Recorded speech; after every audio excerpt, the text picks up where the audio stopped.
Selamat pagi semua. Hari ini kita akan masuk bab 8. Kita akan teruskan lokus dalam dua dimensi. Okay, ada 5 jenis lokus dalam dua dimensi di mana dia boleh melibatkan titik atau garis lurus. Okay, untuk dua yang pertama melibatkan titik, sama ada satu titik atau dua titik. Ketiga melibatkan satu garis lurus. Manakala yang keempat dan kelima melibatkan dua. Okay, dua garis lurus itu dalam keadaan selari ataupun dalam keadaan bersilang. Jadi yang berwarna merah di bawah ini adalah lokus untuk setiap syarat yang dinyatakan tadi. Jika melibatkan satu titik, lokus dia adalah satu bulatan. Jika melibatkan dua titik, lokus dia adalah pembahagi dua sama serenjang. Jika melibatkan satu garis lurus, lokus dia adalah sepasang garis lurus yang selari dengan garis itu. Okay, untuk dua garis lurus, okay, jika dua garis lurus itu adalah selari, maka lokus dia adalah satu lagi garis lurus yang berselari di mana di tengah daripada dua garis lurus yang selari tadi. Manakala untuk dua garis lurus yang bersilang pula, lokus dia adalah pembahagi dua sama sudut. Okay, jadi sebelum kita mulakan, untuk melihat lebih detail cara-cara menjawab soalan, sini ada satu video. Kita boleh tengok dan dapatkan sedikit idea apa yang perlu kita buat untuk mencari lokus.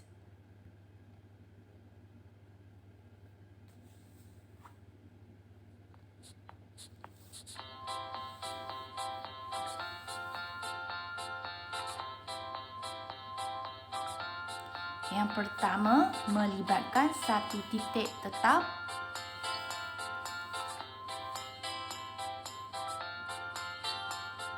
Lokus dia adalah bulatan dengan jarak tetap itu adalah jari.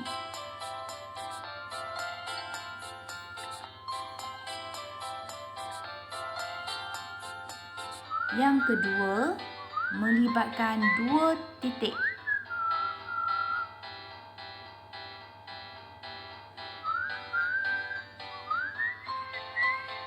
Okay, lokus dia adalah pembahagi dua sama serenjang, di mana mempunyai jarak yang sama daripada dua titik tetap tersebut.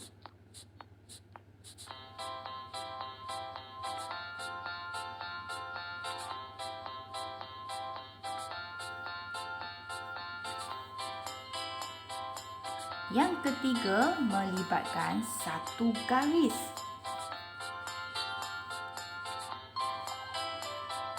Jadi, pergerakan atau lokus dia adalah sepasang garis lurus. Satu di atas, satu di bawah dengan jarak yang tetap. Okay, daripada garis lurus yang tetap.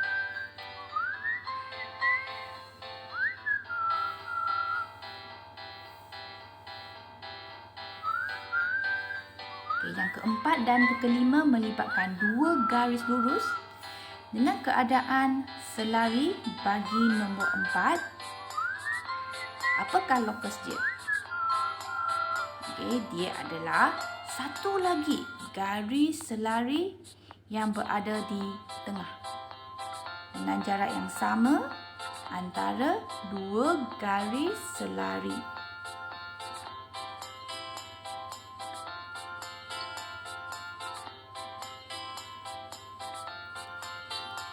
Terakhir, dua garis lurus yang bersilang.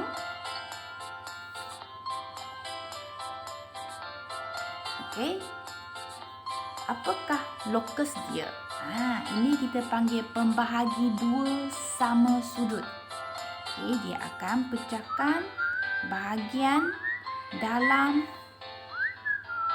garis yang bersilang dipecah kepada dua bahagian dengan nilai sudut yang sama.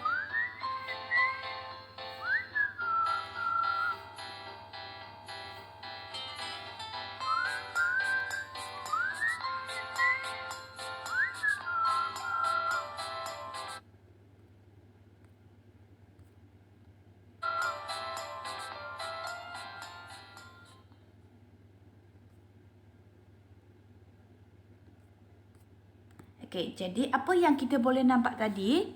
Okey, kalau you perasan, jika syarat dia melibatkan satu titik atau satu garis, dia mesti mempunyai satu jarak yang tetap.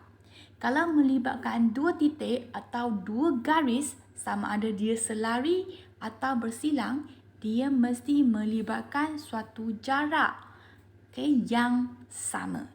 Okey, jadi itu adalah satu tips yang amat membantu kita supaya kita boleh teruskan. How to? Wait ya. Okey, jadi kita akan mulakan tengok. Okey, locus yang melibatkan satu titik. Tadi kalau locus yang melibatkan satu titik, apakah bentuk dia?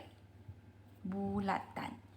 Okey, jadi di sini ada 4 keadaan yang memenuhi syarat ini.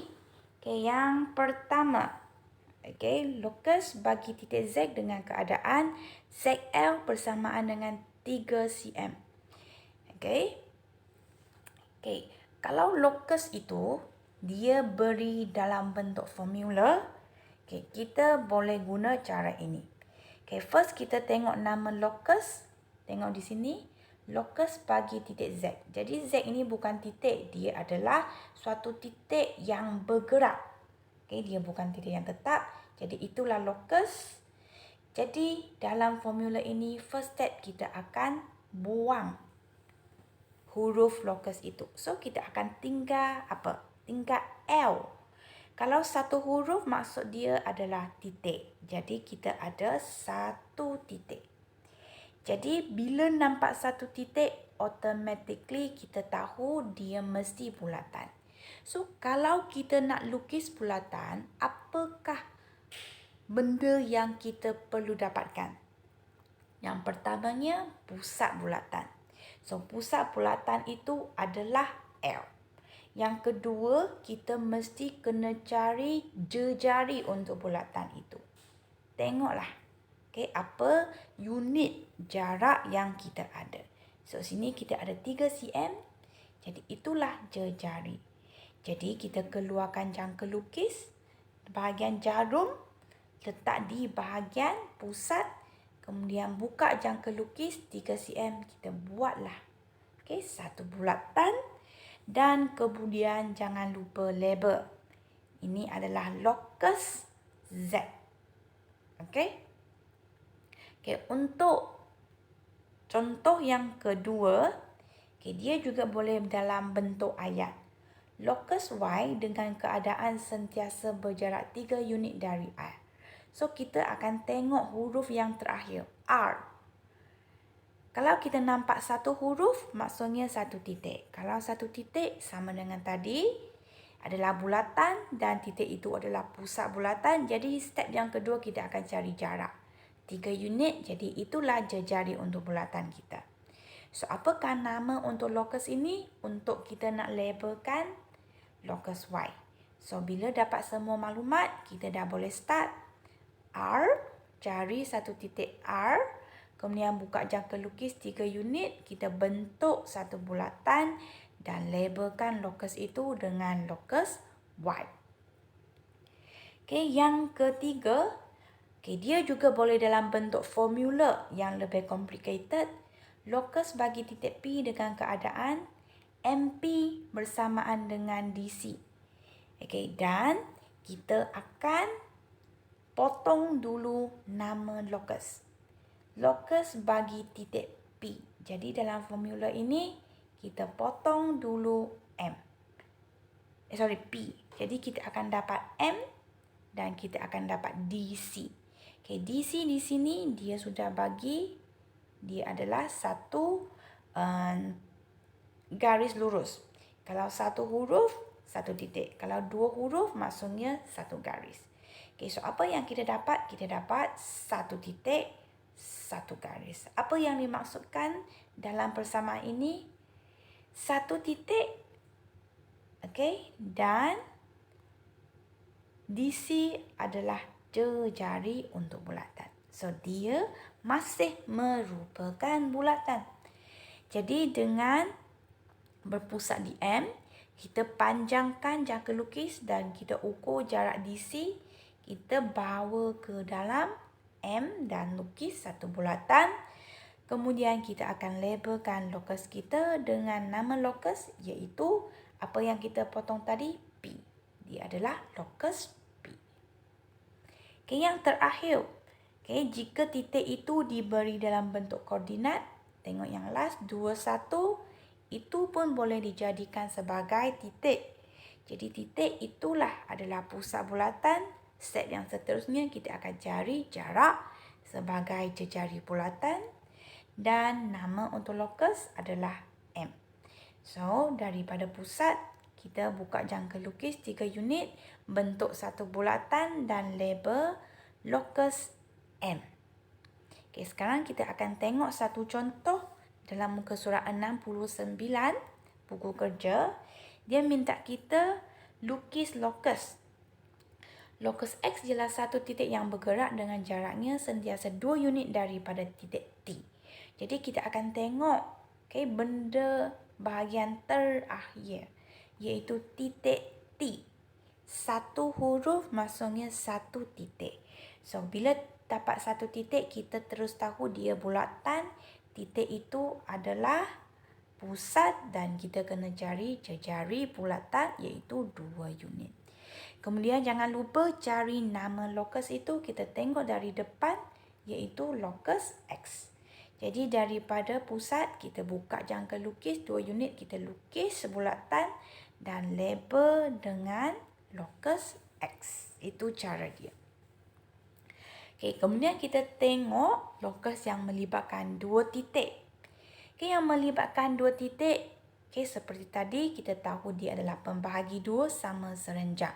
So untuk melukiskan locus ini kita kena imbas kembali cara melukis garis serenjang. Apa itu garis serenjang? Macam mana nak lukis pembahagi 2 sama serenjang? Kita tengok sedikit video ini untuk imbas kembali.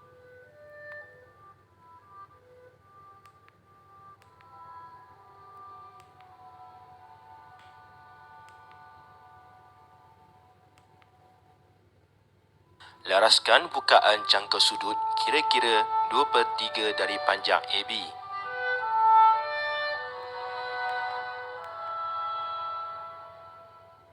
Mulakan dengan titik A dan lukiskan lengkungan kecil di bawah dan atas garisan AB. Ulangi langkah yang sama pada titik B. Pastikan bukaan jangka lukis masih mengikut bukaan sebelumnya. Anda akan memperolehi 2 titik di atas dan di bawah garisan AB.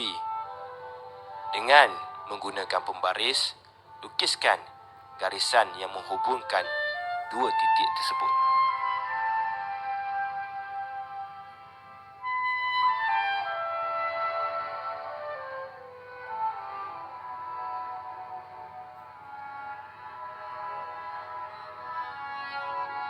Tahniah, anda telah pun berjaya membina perpendicular bisector.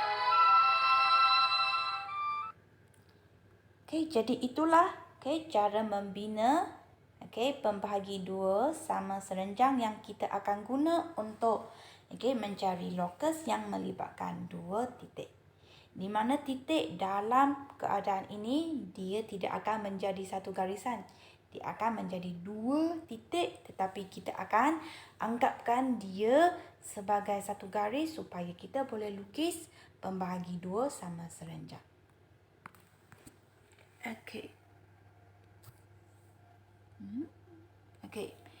Jadi sekarang kita tengok beberapa contoh di sini. Kita tengok contoh yang pertama yang melibatkan persamaan dengan keadaan YJ sama dengan YK. Sama dengan tadi, first step kita akan potong nama locus.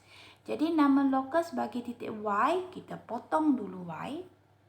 Potong dulu Y. So dalam kes ini kita potong 2 kali, kita dapat J dan K. Kita tahu satu huruf maksudnya satu titik. Sini satu titik, sini satu titik, jadi keadaan atau syarat untuk kes ini adalah 2 titik. Bila 2 titik, senang saja, kita tak payah cari jarak. Jarak dia adalah sama. Jadi kita hanya perlu tahu apa yang kita perlu buat. Kita akan membentuk pembahagi 2 sama serenjang. Jadi macam teknik tadi, saya tak akan ulang lagi sebab kita sudah belajar sebelum ini dalam tingkatan 1 atau 2. Okey. Dan step dia macam tadi, okey, kita tak akan sambung JK. Tetapi kita akan guna cara yang sama daripada titik J dan K, kita bentuk. Okey, pembahagi 2 sama serenjang. Okey, dari titik J kita akan buat lorekan atas dan bawah dan jangan ubah bukaan jangka lukis. Kita teruskan di titik K. Kita akan dapat 2 titik. Dan kita akan sambungkan 2 titik ini. Itulah pembahagi 2 sama serenjang. Last step, apa yang kita kena buat? Label. Apakah nama untuk locus ini? Apa yang kita potong tadilah. Tadi kita potong apa? Y. Jadi locus Y. Siap. Okey. Kadang-kadang dia juga boleh bagi formula nama locus di belakang. Locus bagi titik Q. So, sekarang kita potong yang belakang. Sama juga. Kita nampak 2 titik. Kita tahu dia adalah pembahagi 2 sama serenjang. Tak payah cari jarak. Terus kita bentuk. Dari titik A, buat 2 lorekan. Satu di atas bawah. Dan bukaan jangka lukis yang sama. Terus di B, sambung. Okay, apa yang kita potong tadi? Q. Jadi nama locus ini locus Q. Okey, yang ketiga, dia bagi dalam bentuk ayat. Locus P dengan keadaan jaraknya sama dari Q dan T. So, sini sangat jelas. Dari last kita sudah nampak 2 titik. Jadi, macam tadi juga. Okey, pembahagi 2 sama serenjang. Dan apakah nama locus? Kita tengok dari depan, locus P. Jadi untuk Z pun sama. Okey, saya cepatkan sedikit. 2 titik. Okey, nama dia locus Z. Okey, saya harap semua faham. Okey, sekarang kita akan belajar pula cara menghurai locus. Untuk hari ini saya hanya fokus 1 titik dan 2 titik saja. Jadi untuk 1 titik kita akan guna cara ini. Locus apa ialah? Yang pertama kita akan isikan nama titik yang bergerak. Biasanya di statement yang paling ke depan. Ialah apa? Kalau 1 titik kita tahu dia adalah bulatan. Kalau 2 titik dia adalah pembahagi 2 sama serenjang. Jadi untuk 1 titik dia adalah 1 bulatan. Kemudian untuk 1 bulatan kita kena explain. Mana pusat dia, mana jejari dia. So ialah 1 bulatan berpusat di titik apa dan berjejari berapa. Jadi untuk bahagian ini kita kena cari titik itu.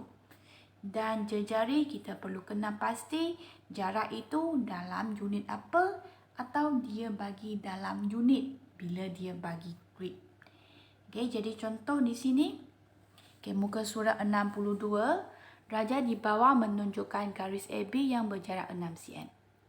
Dia tak minta kita lukis tetapi saya galakkan kamu lukis. P adalah 1 titik yang sentiasa 3.5 cm dari titik T. Jadi first kita akan tengok statement yang paling belakang. Titik A. Berapa huruf? 1. Kalau 1 huruf, 1 titik. Kalau 1 titik, kita nak lukis bulatan. Dan titik itulah pusat bulatan. Kita kena cari jarak atau jejari. So, 3.5 adalah jejari. So, kita dah boleh lukis. Buka jangka lukis. Jarum kita letak di A. Buka jangka lukis dengan bukaan 3.5. Kita buat 1 bulatan. Dan kita label dengan Lokus P. Okey, sekarang kita nak isi ayat dia. Lokus apa? Okey, nama lokus di sini ialah P. Lokus P ialah apa bentuk ini? Bulatan. Yang berpusat di A dan berjejari 3.5 cm.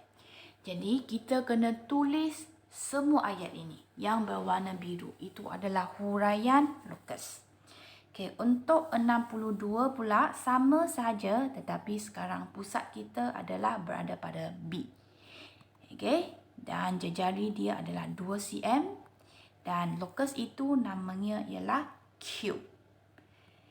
Okey, jadi kita alihkan jangka lukis kita berpusat di B, buka jangka lukis 2 cm, lukis.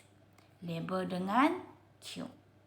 Okay, so ayat kita lokus Q ialah apa bentuk ini? Satu bulatan berpusat di B dan berjejari 2 cm. Okay, jadi untuk A dan B melibatkan satu titik. Sekarang kita tengok yang melibatkan 2 titik pula. Okay, cara huraikan dia adalah sangat senang. Sebab bila 2 titik, automatically kita tahu dia jarak yang sama dari 2 titik. So, tak banyak syarat yang kita perlu jelaskan. So, lokus, okay, nama titik yang bergerak, tengok dari depan, ialah pembahagi 2 sama serenjang. Ini pun sudah okey. Okay, dan jika kita nak nyatakan syarat dengan jelas, biasanya ada dalam soalan. Dengan jaraknya sentiasa sama dari titik apa dan titik apa. Okay, kita tengok, okay, C, R ialah titik yang bergerak dengan keadaan sentiasa sama dari titik A dan B. So, kita tengok yang last, kita nampak 2 titik. So, automatically kita tahu pembahagi 2 sama serenjang. Okay, jadi kita cari nama lokus pula ialah R. Okay, jadi kita dah boleh start lukis. Buka jangka lukis. Okay. Daripada A, atas satu lorekkan, bawah satu lorekkan. Dengan bukaan yang sama, kita buat perkara yang sama di B, atas satu, bawah satu. Jadi kita akan dapat 2 pangkah. Kita sambungkan. Itulah pembahagi 2 sama serenjang. Last kita label lokus R. Jadi lokus apa? R ialah pembahagi 2 sama serenjang. Jadi ayat yang berwarna biru inilah jawapan kita. Kita kena salin. Okey. Jadi itu sahaja untuk hari ini. Sangat senang. Okey, melengkapkan latihan buku kerja muka surat 62. 3 ayat saja dan cuba, okey, lukiskan setiap lokus yang terlibat dengan menggunakan jangka lukis. Jadi itu sahaja untuk hari ini. Sekian, terima kasih.